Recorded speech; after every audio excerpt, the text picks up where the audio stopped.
നമസ്കാരം, എല്ലാ പ്രേക്ഷകർക്കും ഗൾഫ് ടുഡേയിലേക്ക് സ്വാഗതം. ഞാൻ ശ്രീനിധി പ്രദീപ്. നോക്കാം വാർത്തകൾ വിശദമായി. ഗൾഫ് രാജ്യങ്ങളെ തമ്മിൽ ബന്ധിപ്പിക്കുന്ന GCC റെയിൽവേ പദ്ധതി 2030 പ്രവർത്തനം ആരംഭിക്കും. പദ്ധതിയുടെ നിർമ്മാണ പ്രവർത്തനങ്ങൾ വേഗത്തിലാക്കാൻ ഗൾഫ് രാജ്യങ്ങൾക്കിടയിൽ ധാരണയായതായി GCC secretary general Jasem Al Budaiwi അറിയിച്ചു. ചില രാജ്യങ്ങളിൽ നിർമ്മാണ പ്രവർത്തനങ്ങൾ വളരെയേറെ മുന്നോട്ടു പോയതായും GCC സെക്രട്ടറി ജനറൽ പറഞ്ഞു. ഗൾഫിലെ ഗതാഗത മേഖലയിൽ വിപ്ലവകരമായ മാറ്റം കുറിച്ചുകൊണ്ട് 2030 GCC റെയിൽവേ യാഥാർത്ഥ്യമാകും. സൗദി അറേബ്യയുടെ കിഴക്കൻ പ്രവിശ്യയിൽ നടന്ന ഗതാഗത റോഡ് ഫോറത്തിലാണ് പദ്ധതിയുടെ ഉദ്ഘാടനം സംബന്ധിച്ച ഔദ്യോഗിക പ്രഖ്യാപനമുണ്ടായത്. 2030 ഗൾഫ് രാജ്യങ്ങളിലെ റെയിൽവേ ശൃംഖലകൾ തമ്മിൽ പൂർണ്ണമായി ബന്ധിപ്പിക്കുകയാണ് ലക്ഷ്യമെന്ന് GCC secretary general Jasem Al Budaiwi വ്യക്തമാക്കി. മേഖലയിലെ ഗതാഗത പശ്ചാത്തല സൌകര്യങ്ങൾ വികസിപ്പിക്കുന്നതിന് ഗൾഫ് രാജ്യങ്ങൾ വലിയ മുൻഗണനയാണ് നൽകുന്നത്. സാമ്പത്തികവും സാമൂഹികവുമായ ഉന്നമനത്തിനു പുറമെ തന്ത്രപരമായ പ്രാധാന്യം കൂടി കണക്കിലെടുത്താണ് റെയിൽവേ പദ്ധതി വേഗത്തിലാക്കുന്നത്. നിലവിൽ വിവിധ രാജ്യങ്ങളിൽ പദ്ധതിയുടെ നിർമ്മാണം വ്യത്യസ്ത ഘട്ടങ്ങളിലാണ്. ചില അംഗരാജ്യങ്ങൾ നിർമ്മാണ പ്രവർത്തനങ്ങളിൽ വലിയ പുരോഗതി കൈവരിച്ചപ്പോൾ മറ്റു ചില രാജ്യങ്ങൾ മിതമായ രീതിയിലുള്ള നിർമ്മാണ ഘട്ടങ്ങളിലാണ് ഉള്ളതെന്ന് അദ്ദേഹം പറഞ്ഞു. ഗൾഫ് രാജ്യങ്ങളിലെ തലസ്ഥാനങ്ങളെ തമ്മിൽ ബന്ധിപ്പിക്കുന്ന ഈ പദ്ധതി വരുന്നതോടെ യാത്രാ സൌകര്യങ്ങളിൽ വലിയ മാറ്റമുണ്ടാകും. വിമാനയാത്രക്കും റോഡ് ഗതാഗതത്തിനും ചിലയിടങ്ങളിൽ ജലഗതാഗതത്തിനും മികച്ച ബദലായി ഇത് മാറും. ജലീൽ കണ്ണമംഗലം, 24 ജിദ്ദ. സൗദി അറേബ്യയും ഖത്തറിനെയും ബന്ധിപ്പിച്ച് അതിവേഗ ഇലക്ട്രിക് ട്രെയിൻ സർവീസ് വരുന്നു. പദ്ധതിയുടെ കരാറിന് സൽമാൻ രാജാവിന്റെ അധ്യക്ഷതയിൽ ചേർന്ന മന്ത്രിസഭാ യോഗം അംഗീകാരം നൽകി. അതിർത്തികൾ കടന്നുള്ള യാത്ര കൂടുതൽ വേഗത്തിലും സുഗമവുമാക്കാൻ ഇലക്ട്രിക് ട്രെയിൻ പാത സഹായിക്കും. ഇരു രാജ്യങ്ങൾക്കുമിടയിലുള്ള സാമ്പത്തിക വ്യാപാര ബന്ധങ്ങൾ ശക്തിപ്പെടുത്തുന്നതിനൊപ്പം ഗതാഗത മേഖലയിൽ പുതിയ ചരിത്രമാകും ഈ പദ്ധതി കുറിക്കുക. UAEയും ഇറാനും തമ്മിലുള്ള രണ്ടാംഘട്ട രാഷ്ട്രീയ കൂടിയാലോചന ടെഹ്റാനിൽ നടന്നു. UAE മന്ത്രി ലാന നുസൈബയും ഇറാൻ ഡെപ്യൂട്ടി വിദേശകാര്യമന്ത്രി മജീദ് തഖ് റവാഞ്ചിയും തമ്മിലായിരുന്നു ചർച്ച. ഇറാൻ UAE അംബാസിഡറും UAEയിലെ ഇറാൻ അംബാസിഡറും മുതിർന്ന ഉദ്യോഗസ്ഥരും ചർച്ചയുടെ ഭാഗമായി. ഇരു രാജ്യങ്ങളും തമ്മിലുള്ള വിവിധ കരാറുകളും മേഖലയിലെ പൊതുവിഷയങ്ങളും ചർച്ച ചെയ്തു. ഓരോ കരാറും നടപ്പിലാക്കാൻ വിവിധ കമ്മിറ്റികൾ രൂപീകരിച്ചിട്ടുണ്ട്. രാജ്യസുരക്ഷയ്ക്കും സമാധാനത്തിനും വേണ്ട ഇടപെടലുകളും പിന്തുണയും നൽകുമെന്ന് UAE ഇറാനെ അറിയിച്ചു. സൗദി അറേബ്യയിലെ തൊഴിലിടങ്ങളിൽ വിവേചനം അവസാനിപ്പിക്കാൻ മാനവ വിഭവശേഷി സാമൂഹിക വികസന മന്ത്രാലയം നിർണായക നീക്കം നടത്തുന്നു. ഇതിന്റെ ഭാഗമായി തുല്യ അവസരങ്ങൾ ഉറപ്പാക്കാൻ പ്രത്യേക വകുപ്പ് മന്ത്രാലയത്തിന് കീഴിൽ നിലവിൽ വരും. തൊഴിൽ വിപണിയിലെ വിവേചനങ്ങൾ കണ്ടെത്താനും അവ പരിഹരിക്കാനുമുള്ള വിപുലമായ അധികാരങ്ങളാണ് ഈ വകുപ്പിന് നൽകുന്നത്. സൗദി തൊഴിൽ വിപണിയിൽ കൂടുതൽ സുതാര്യതയും നീതിയും ഉറപ്പാക്കുന്ന പുതിയ നയത്തിനാണ് മാനവ വിഭവശേഷി സാമൂഹിക വികസന മന്ത്രാലയം തുടക്കമിടുന്നത്. തൊഴിൽ നിയമനങ്ങളിലും സ്ഥാനക്കയറ്റങ്ങളിലും വംശം, നിറം, ലിംഗഭേദം, പ്രായം, ഭിന്നശേഷി എന്നിവയുടെ അടിസ്ഥാനത്തിൽ വിവേചനം കാണിക്കുന്നത് പൂർണ്ണമായും തടയുകയാണ് മന്ത്രാലയത്തിന്റെ ലക്ഷ്യം. പുതുതായി രൂപീകരിക്കുന്ന വകുപ്പ് ഇതിനായുള്ള നിയമനിർമ്മാണങ്ങൾ നടത്തുകയും നിലവിലുള്ള പദ്ധതികൾ വിലയിരുത്തുകയും ചെയ്യും. നിറം, ഭാഷ അല്ലെങ്കിൽ കുടുംബപരമായ ഉത്തരവാദിത്തങ്ങൾ എന്നിവയുടെ പേരിൽ ഉദ്യോഗാർത്ഥികളെ മാറ്റി നിർത്തുന്നത് വിവേചനമായി കണക്കാക്കും. അതേസമയം ഒരു പ്രത്യേക ജോലിക്ക് ആവശ്യമായ യോഗ്യതയുടെ അടിസ്ഥാനത്തിലുള്ള മുൻഗണനകളെ ഇതിൽ നിന്നും ഒഴിവാക്കിയിട്ടുണ്ട്. ഭിന്നശേഷിക്കാർ, തൊഴിലവസരങ്ങൾ കുറഞ്ഞ ഉൾനാടൻ പ്രദേശങ്ങളിലുള്ളവർ, പ്രായമായവർ എന്നിവർക്ക് ജോലി ഉറപ്പാക്കാൻ പ്രത്യേക പഠനങ്ങൾ വകുപ്പ് നടത്തും. തൊഴിൽ സ്ഥലങ്ങളിലെ വിവേചനങ്ങൾ കണ്ടെത്താൻ ഇൻസ്പെക്ടർമാർക്ക് പ്രത്യേക പരിശീലനം നൽകും. പരാതികൾ സമർപ്പിക്കാൻ കൃത്യമായ സംവിധാനം ഒരുക്കുന്നതിനൊപ്പം നിയമലംഘനം നടത്തുന്ന സ്ഥാപനങ്ങൾക്കെതിരെ നടപടിയെടുക്കാനും പുതിയ വകുപ്പിന് അധികാരമുണ്ടാകും. ഗവൺമെന്റ് സർവീസിലും സ്വകാര്യ മേഖലയിലും ഒരുപോലെ ഈ നയം ബാധകമായിരിക്കും. ജലീൽ കണ്ണമംഗലം, 24 ജിദ്ദ. കനത്ത മൂടൽമഞ്ഞിനെ തുടർന്ന് ദുബായ് വിമാനത്താവളങ്ങളുടെ പ്രവർത്തനം താളം തെറ്റി. 12 വിമാനങ്ങളാണ് ഇന്ന് റദ്ദാക്കിയത്. 23 വിമാനങ്ങൾ വഴിതിരിച്ചുവിട്ടു. കനത്ത മൂടൽമഞ്ഞിനെ തുടർന്ന് ദുബായ്, അബുദാബി, ഷാർജ, അജ്മാൻ എന്നിവിടങ്ങളിൽ രാവിലെ റെഡ് അലേർട്ടായിരുന്നു. ദുബായ് അന്താരാഷ്ട്ര വിമാനത്താവളത്തിൽ നിന്നും അൽ മഖ്തൂം അന്താരാഷ്ട്ര വിമാനത്താവളത്തിൽ നിന്നുമുള്ള 12 വിമാനങ്ങൾ റദ്ദാക്കി. ഗൾഫ് മേഖലയിലേക്ക് തന്നെയുള്ള വിമാനങ്ങളാണ് റദ്ദാക്കിയവയിൽ ഭൂരിഭാഗവും. 23 വിമാനങ്ങൾ വഴിതിരിച്ചുവിട്ടു. രാവിലെ പല വിമാനങ്ങളും വൈകിയാണ് ലാൻഡ് ചെയ്തത്. മൂടൽമഞ്ഞ് മുന്നറിയിപ്പുള്ളതിനാൽ നേരത്തെ തന്നെ യാത്രക്കാർക്ക് വിവരങ്ങൾ കൈമാറിയിരുന്നു. മഞ്ഞ് കുറഞ്ഞതിനു പിന്നാലെ അധികം താമസമില്ലാതെ പുറപ്പെടേണ്ട വിമാനങ്ങൾ ടേക്ക് ഓഫ് ചെയ്തു. ശനിയാഴ്ച വരെ പുലർച്ചെ മൂടൽമഞ്ഞുണ്ടാകുമെന്നാണ് കാലാവസ്ഥാ കേന്ദ്രത്തിന്റെ അറിയിപ്പ്. വിമാനയാത്രക്കാർ ഓരോ അറിയിപ്പുകളും കൃത്യമായി ശ്രദ്ധിക്കണമെന്ന് എയർപോർട്ട് അധികൃതർ നിർദ്ദേശിക്കുന്നു. അർദ്ധരാത്രിയും പുലർച്ചെയുമായുള്ള ഫ്ലൈറ്റുകൾ വൈകാൻ സാധ്യതയുണ്ട്. റോഡ് യാത്രികരും സൂക്ഷിക്കണമെന്ന് ദുബായ് റോഡ് ട്രാൻസ്പോർട്ട് അതോറിറ്റി മുന്നറിയിപ്പ് നൽകി. പരമാവധി വേഗം കുറച്ച് യാത്ര ചെയ്യണം. അതിരാവിലെയുള്ള യാത്രകൾ കഴിവതും ഒഴിവാക്കാനും നിർദ്ദേശമുണ്ട്. 24 ദുബായ്. ജിദ്ദയിലെ ജനവാസ മേഖലകളിൽ താമസക്കാർക്ക് പ്രയാസമുണ്ടാകുന്ന നിർമ്മാണ പ്രവർത്തനങ്ങൾക്ക് വിലക്കേർപ്പെടുത്തി. രാത്രിയും പുലർച്ചെയും നിർമ്മാണ ജോലികൾ പാടില്ല. നിശ്ചിത സമയം കൃത്യമായി പാലിക്കുന്നുണ്ടോ എന്ന് പരിശോധിക്കാൻ ജിദ്ദ മുനിസിപ്പാലിറ്റി ഫീൽഡ് പരിശോധനകൾ ഊർജിതമാക്കി. ജനവാസ മേഖലകളിലെ ജീവിത നിലവാരം ഉയർത്തുന്നതിന്റെ ഭാഗമായാണ് നടപടി. നിയമം ലംഘിച്ച് ജോലി തുടരുന്ന സൈറ്റുകൾക്കെതിരെ ഉടനടി നടപടി സ്വീകരിക്കും. കോൺട്രാക്ടർമാർക്കും ഇതിന് അനുവാദം നൽകുന്ന എഞ്ചിനീയറിംഗ് സ്ഥാപനങ്ങൾക്കുമെതിരെ നടപടി സ്വീകരിക്കും. ദേശീയ സക്കാത്ത് പ്ലാറ്റ്ഫോം ആരംഭിച്ച് UAE. സക്കാത്തിന്റെ സുതാര്യതയും സാമൂഹിക സ്വാധീനവും വർദ്ധിപ്പിക്കുക ലക്ഷ്യമിട്ടാണ് പ്ലാറ്റ്ഫോം പ്രവർത്തിക്കുക. UAE president Sheikh Mohamed bin Zayed Al നഹിയാന്റെ നിർദ്ദേശപ്രകാരം കഴിഞ്ഞ വർഷമായിരുന്നു സക്കാത്ത് പ്ലാറ്റ്ഫോം പ്രഖ്യാപിച്ചത്. സക്കാത്തിന്റെ ശേഖരണവും വിതരണവും നിയന്ത്രിക്കുന്നതിനും സുതാര്യത ഉറപ്പാക്കുന്നതും ലക്ഷ്യമിട്ടാണ് ദേശീയ സക്കാത്ത് പ്ലാറ്റ്ഫോം. ഡാറ്റാധിഷ്ഠിതമായ ഒരു സംവിധാനം കൊണ്ടുവരുന്നതിലൂടെ സക്കാത്ത് കൃത്യമായ അവകാശികളിലേക്ക് എത്തുമെന്നാണ് കണക്കുകൂട്ടൽ. രാജ്യത്തെ സക്കാത്ത് സംവിധാനം ശക്തിപ്പെടുത്തുന്നതിന് പ്ലാറ്റ്ഫോം നാഴികക്കല്ലായി മാറുമെന്നാണ് പ്രതീക്ഷ. സുരക്ഷിതമായ പ്ലാറ്റ്ഫോമിലൂടെ സുതാര്യമായി ഓരോരുത്തർക്കും സക്കാത്ത് തുക പോർട്ടൽ വഴി കൈമാറാനാകും. സക്കാത്തിന്റെ സ്വാധീനം തിരിച്ചറിയാനുള്ള വഴിയും പ്ലാറ്റ്ഫോം ഒരുക്കും. General authority of Islamic affairs endowment and zakat chairman Omar Habtoor Al ദറയാണ് പ്ലാറ്റ്ഫോം ലോഞ്ച് ചെയ്തത്. സക്കാത്ത് ശേഖരണത്തിന് വേണ്ടിയുള്ള കേവലമൊരു ഉപകരണം മാത്രമല്ല സക്കാത്ത് പ്ലാറ്റ്ഫോം എന്നും വിശ്വാസ്യതയും കൃത്യതയും ഉറപ്പിക്കലാണ് പ്രധാനമെന്നും അദ്ദേഹം പറഞ്ഞു. സക്കാത്ത് വിശ്വാസ്യത വേണ്ട ഒന്നാണ്. ഡാറ്റ വെച്ചുള്ള വിലയിരുത്തലുകൾ സക്കാത്ത് നൽകുന്നതിൽ സുപ്രധാനമായി മാറിയിരിക്കുന്നു. ചാരിറ്റബിൾ സൊസൈറ്റികൾ മാറ്റമില്ലാതെ തുടരുമെന്നും എല്ലാവരുടെയും പിന്തുണ ആവശ്യമാണെന്നും അതോറിറ്റി വ്യക്തമാക്കി. 24 ദുബായ്. 46ാമത് അൽബറക ഇസ്ലാമിക് ഇക്കണോമിക് സിംബോസിയത്തിന് മദീനയിൽ തുടക്കമായി. ഇസ്ലാമിക സമ്പദ് വ്യവസ്ഥയിലെ നീതിയും കാരുണ്യവും ഭാവിയിലേക്കുള്ള പാത എന്ന പ്രമേയത്തിലാണ് സിംബോസിയം നടക്കുന്നത്. Madinah governor Prince Salman bin Sultan bin Abdul അസീസിന്റെ മുഖ്യ കാർമ്മികത്വത്തിലാണ് 46ാമത് അൽബറക ഇസ്ലാമിക് ഇക്കണോമിക് സിംബോസിയം ആരംഭിച്ചത്. മദീനയിലെ Prince Muqrin bin Abdul Aziz യൂണിവേഴ്സിറ്റിയിൽ നടന്ന ചടങ്ങിൽ പ്രമുഖ പണ്ഡിതരും സാമ്പത്തിക വിദഗ്ധരും പങ്കെടുത്തു. ഇസ്ലാമിക സമ്പദ് വ്യവസ്ഥയുടെ നട്ടെല്ല് കേവലം ലാഭമുണ്ടാക്കലല്ല, മറിച്ച് നീതിയും കാരുണ്യവുമാണെന്ന് Al Baraka forum for Islamic economy chairman Abdullah Saleh Kamel തന്റെ ഉദ്ഘാടന പ്രസംഗത്തിൽ പറഞ്ഞു. സാമൂഹ്യക്ഷേമത്തിനായി നീക്കിവെക്കുന്ന വഖഫ്, ദാനധർമ്മങ്ങൾ തുടങ്ങിയവ വെറുമൊരു ജീവകാരുണ്യ പ്രവർത്തനം മാത്രമല്ല, മറിച്ച് സമ്പദ് വ്യവസ്ഥയുടെ അടിസ്ഥാന തൂണുകളാണെന്ന് അദ്ദേഹം ഓർമ്മിപ്പിച്ചു. കഴിഞ്ഞ 5 പതിറ്റാണ്ടിൽ ഇസ്ലാമിക് ബാങ്കിംഗ്, സുക്കൂക്ക്, തക്കാഫുൾ തുടങ്ങിയ സാമ്പത്തിക മാർഗങ്ങൾ ജനകീയമാക്കുന്നതിൽ അൽബറക സിംബോസിയം വഹിച്ച പങ്ക് വളരെ വലുതാണ്. സൗദി വിഷൻ 2030ന്റെ ഭാഗമായി ലാഭേച്ഛയില്ലാത്ത മേഖലയെ ശക്തിപ്പെടുത്തുന്ന രീതി ആഗോളതലത്തിൽ മാതൃകയാക്കാവുന്നതാണെന്നും ചടങ്ങിൽ സംസാരിച്ചവർ അഭിപ്രായപ്പെട്ടു. അന്തരിച്ച ഷെയ്ഖ് സാലിഹ് അബ്ദുള്ള കാമിൽ ഇസ്ലാമിക സാമ്പത്തിക രംഗത്ത് നൽകിയ സംഭാവനകളെയും ചടങ്ങിൽ അനുസ്മരിച്ചു. സിംബോസിയത്തിന്റെ ഭാഗമായി അറിവ് പങ്കുവെക്കുന്നതിനും ഗവേഷണങ്ങൾക്കുമായി 3 സുപ്രധാന ധാരണാപത്രങ്ങൾ ഒപ്പുവെച്ചു.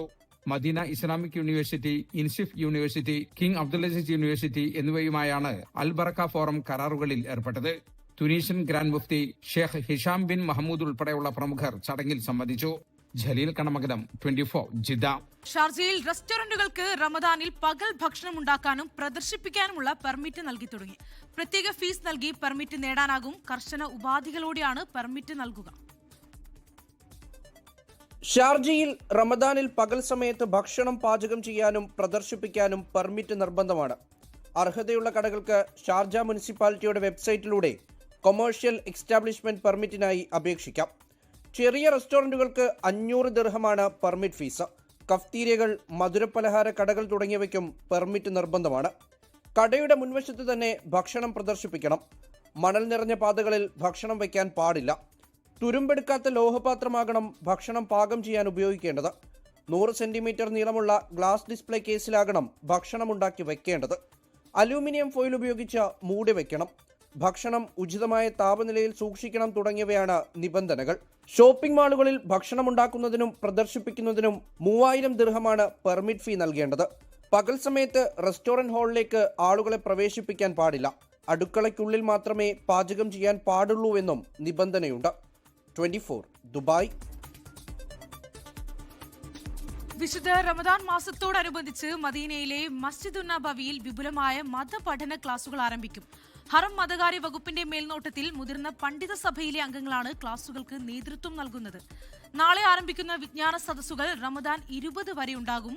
നോമ്പിന്റെ നിയമങ്ങൾ, പുതിയ കാലത്തെ കർമ്മശാസ്ത്ര വിഷയങ്ങൾ, റമദാനിലെ സൽക്കർമ്മങ്ങൾ എന്നിവയെക്കുറിച്ച് പണ്ഡിതർ ക്ലാസുകൾ നൽകും. ന്യൂസിലാൻഡിനെ ഓസ്ട്രേലിയയുടെ സംസ്ഥാനമാക്കി മാറ്റണമെന്ന ആവശ്യം ശക്തമാകുന്നു.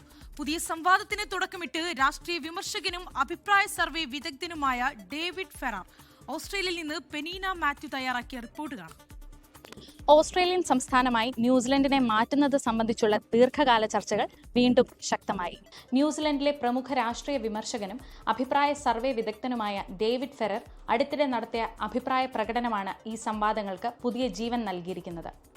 ഈ നിർദ്ദേശത്തെ പിന്തുണയ്ക്കുന്നവർ പ്രധാനമായും ചൂണ്ടിക്കാണിക്കുന്നത് സാമ്പത്തികപരമായ നിരവധി നേട്ടങ്ങളാണ്.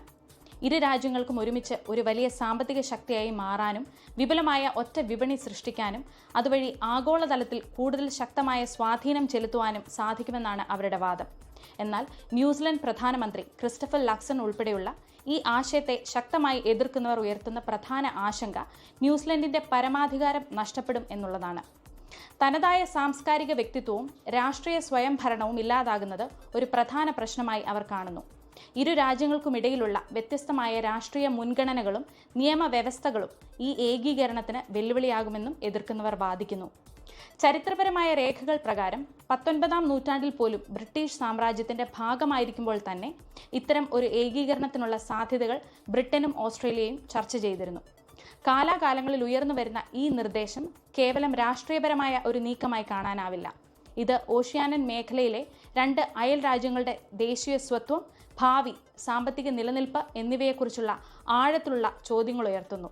ഓഷ്യാനിയൻ മേഖലയുടെ രാഷ്ട്രീയ ഭൂപടത്തിൽ ഇത് എന്ത് മാറ്റങ്ങളാകും വരുത്തുക എന്ന ചോദ്യം ഇപ്പോഴും ഒരു സമവായത്തിലെത്താതെ സങ്കീർണമായി നിലനിൽക്കുന്നു. ഓസ്ട്രേലിയയിൽ നിന്നും 24 വേണ്ടി പെനീന മാത്യു. ജിദ്ദയിലെ പത്തനംതിട്ട ജില്ലാ സംഗമത്തിന്റെ 17ാം വാർഷികാഘോഷങ്ങൾ ഫെബ്രുവരി 12 നടക്കും. അമൃതോത്സവം 2026 എന്ന പേരിൽ ജിദ്ദ തഹ്ലിയ റോഡിലെ ലയാലി അൽ നൂർ ഓഡിറ്റോറിയത്തിലാണ് പരിപാടി നടക്കുക. സംഗീത സംവിധായകനും ഗിറ്റാറിസ്റ്റുമായ സുമേഷ് കുട്ടികൾ, ഗായിക മീംസ് മീ, കലാഭവൻ രാജേഷ് എന്നിവർ നയിക്കുന്ന മെഗാ മ്യൂസിക് നൈറ്റാണ് വാർഷികത്തിലെ പ്രധാന ആകർഷണം. വിവിധ നൃത്ത പരിപാടികളും PJs അംഗങ്ങളുടെ കലാവിരുന്നും വേദിയിൽ അരങ്ങേറും. അന്തരിച്ച ഉല്ലാസ് കുറുപ്പിന്റെ സ്മരണാർത്ഥമുള്ള അവാർഡ് ഗായിക മുംതാസ് അബ്ദുറഹ്മാനും ഷാജിദ് ഗോവിന്ദ് മെമ്മോറിയൽ അവാർഡ് അർഷാദ് നൌഫലിനും സമ്മാനിക്കും. ചിത്ര നായർക്കാണ് വിദ്യാഭ്യാസ അവാർഡ്. PJSന്റെ മുതിർന്ന അംഗമായ അലി റാവുത്തർ തേക്കിൻതോടിനെ ഐക്കൺ ഓഫ് ദി ഇയർ പുരസ്കാരം നൽകി ആദരിക്കും. മുതിർന്ന കോൺഗ്രസ് നേതാവും മാവേലിക്കര നിയമസഭാ അംഗവുമായിരുന്ന M മുരളിയുടെ നിര്യാണത്തിൽ OICC കുവൈറ്റ് ആലപ്പുഴ ജില്ലാ കമ്മിറ്റി അനുസ്മരണ യോഗം സംഘടിപ്പിച്ചു. ജനകീയ രാഷ്ട്രീയത്തിന്റെ മാതൃകയായിരുന്നു M മുരളിയെന്ന് യോഗം അനുസ്മരിച്ചു. OICC ഗ്ലോബൽ കമ്മിറ്റി അംഗം വർഗീസ് പുതുക്കുളങ്ങര അനുസ്മരണ യോഗം ഉദ്ഘാടനം ചെയ്തു. OICC ആലപ്പുഴ ജില്ലാ committee acting president Shibu Cherian അധ്യക്ഷത വഹിച്ച ചടങ്ങിൽ OICC national committee president Samuel Chacko Kattoor Kalickal മുഖ്യപ്രഭാഷണം നടത്തി. നാഷണൽ കമ്മിറ്റി ഭാരവാഹികളായ BS പിള്ള, വിപിൻ മങ്ങാട്ട്, ജോബിൻ ജോസ്, ബിനോയ് ചന്ദ്രൻ, ഷംസുദ്ദീൻ കുക്കു തുടങ്ങിയ നിരവധി നേതാക്കൾ ചടങ്ങിൽ പങ്കെടുത്തു. അഡ്നോക്കുമായി കൈകോർത്ത് ലുലു. സൗദി ഐലൻഡിലെ അഡ്നോക്ക് ഹബിൽ ആദ്യ ലുലു ഡെയിലി പ്രവർത്തനം ആരംഭിച്ചു. വിവിധ അഡ്നോക്ക് ഹബ്ബുകളിൽ 4 പുതിയ സ്റ്റോറുകൾ കൂടി തുറക്കാനും ധാരണയായി. കൂടുതൽ സൗകര്യപ്രദമായ ഷോപ്പിംഗ് ഉപഭോക്താക്കൾക്ക് ഉറപ്പാക്കുന്നതിന്റെ ഭാഗമായാണ് ലുലു അഡ്നോക്ക് ഡിസ്ട്രിബ്യൂഷൻസുമായി കൈകോർക്കുന്നത്. അബുദാബി സാദിയത്ത് ഐലൻഡിലെ അഡ്നോക്ക് ഹബ്ബിൽ ലുലു ഡെയിലി തുറന്നു. Lulu group chairman MA Yusuff അലിയുടെ സാന്നിധ്യത്തിൽ ADNOC distribution CEO engineer Badr Saeed Al Lamki ഉദ്ഘാടനം നടത്തി. വിവിധ അഡ്നോക്ക് ഹബ്ബുകളിലായി 4 പുതിയ സ്റ്റോറുകൾ തുറക്കാൻ MA Yusuff Ali, Badr Saeed Al ലംഖി എന്നിവർ ധാരണാപത്രം ഒപ്പുവച്ചു. അഡ്നോക് ഡിസ്ട്രിബ്യൂഷനുമായി സഹകരിക്കാൻ കഴിഞ്ഞതിൽ ഏറെ സന്തോഷമുണ്ടെന്നും കൂടുതൽ സൗകര്യപ്രദമായ ഷോപ്പിംഗ് ഉപഭോക്താക്കൾക്ക് ലഭ്യമാക്കുകയാണെന്നും MA യൂസഫ് അലി.